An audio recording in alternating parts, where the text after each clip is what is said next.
Hola compañeros, buenas tardes, espero que estén bien con la ayuda de Dios. En este video les voy a ir compartiendo algunas cosas que deben tener en cuenta en el siguiente tema que vamos a ver pues de griego, que tiene que ver con el imperfecto, de cómo saber cuándo pues una palabra o específicamente un verbo está en imperfecto.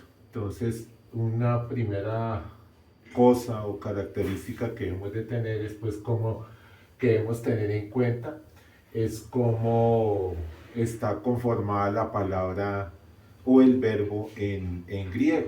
Entonces, recuerden que esto en griego nosotros tenemos la parte temática del verbo, la parte temática del sustantivo, el adjetivo.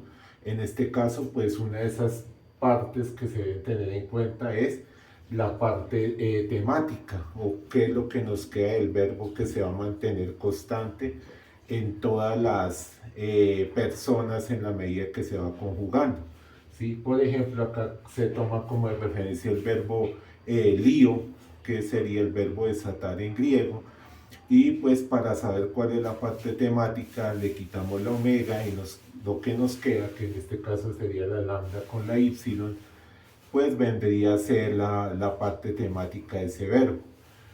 Y luego tenemos la vocal temática, que básicamente es como si fuera el puente que une ese tema verbal con las terminaciones o desinencias que nos ayudan a saber en qué persona está ese verbo, o sea, si está conjugado en primera persona, segunda, tercera en singular o primera, segunda y tercera persona en plural.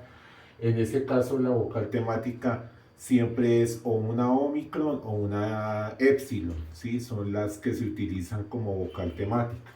Pero esta parte, digamos, de la segunda casillita hacia la derecha es algo que ya en otros temas relacionados a los verbos ustedes han ido viendo. Aquí la novedad está en esa primera casillita, que es lo que se llama el aumento. Que el aumento sería la característica que va a tener un verbo cuando está en imperfecto, es decir, cuando es una acción que ya se realizó, una acción pues que vendríamos a colocarle, digamos, en tiempo pasado.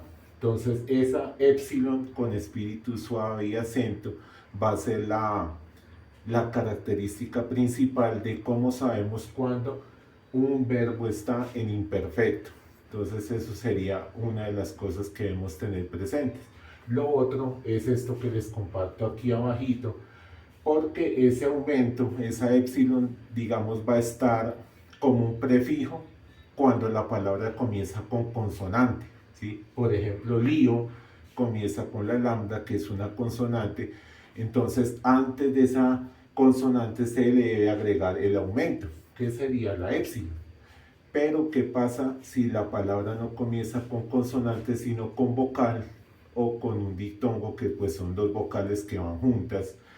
En esos casos van a empezar a haber algunos cambios que pues en el libro nos lo van mostrando en algunas tablitas de cómo va a cambiar ese aumento. Entonces, si la palabra comienza con alguna de estas vocales, va a tener esa variación. Por ejemplo, si la palabra o el verbo comienza con alfa, el aumento ya no va a ser esa misma epsilon, sino va a cambiar por una eta, ¿sí? Si la palabra comienza, por ejemplo, con el diptongo au, alfa, ypsilon, eso también va a haber un cambio. Digamos, esto los coloqué así junticos para que vean que aquí también ya no estaría el alfa, sino se cambió por una eta. Y aquí, pues la ypsilon sí se mantiene, el cambio se da en la primera vocal del diptongo.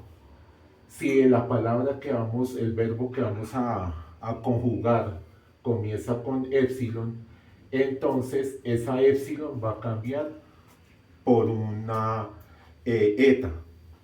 Y si comienza con el diptongo epsilon y, o sea, EU, también la primera epsilon pues va a cambiar por una eta, ¿sí?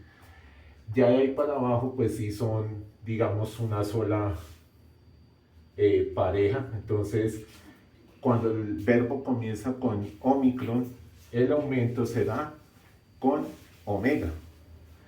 Cuando la palabra o el verbo va a comenzar con el diptongo ai, alfa, iota, esa alfa va a cambiar por una eta y la iota se va a volver, digamos, pequeñita y se va a convertir en una iota suscrita. Cuando es el diptongo ei, epsilon, iota, también se cambió por una eta y la iota se transformó en una iota suscrita, en la iota pequeñita. Y cuando es el diptongo oi, omicron, iota, se convierte en omega y nos queda con la iota suscrita. O sea, básicamente cuando el diptongo vaya con iota, la iota se va a volver iota suscrita. ¿Listo?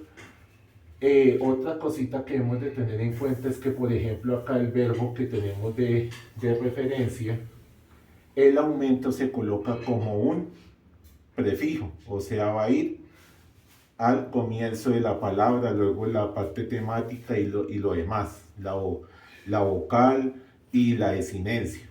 ¿Listo? Es como que va a ser algo que se añade, pero en estos casos de las vocales o de los diptongos se reemplaza, ¿sí?